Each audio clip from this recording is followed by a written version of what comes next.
If you're trying to choose between the Retroid Pocket 6, Odin 3, and the newer Konkr Pocket Fit, the real decision comes down to how much power you actually need versus how much you want to spend.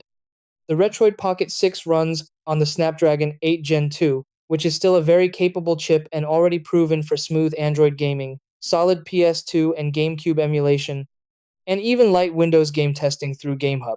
It's compact, OLED equipped, and the most pocketable option, making it great for people who want strong performance without carrying a large device. The Odin 3 steps things up with the Snapdragon 8 Elite, offering noticeably more raw power and future headroom, especially as drivers improve.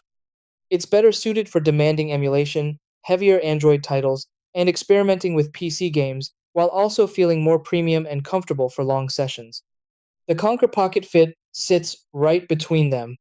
Its G3 Gen 3 version delivers excellent gaming-focused performance at a lower price, while the Elite version matches the Odin 3 inches raw power using the same chip, just with an LCD instead of OLED. In short, Pocket 6 is the best value and portability pick.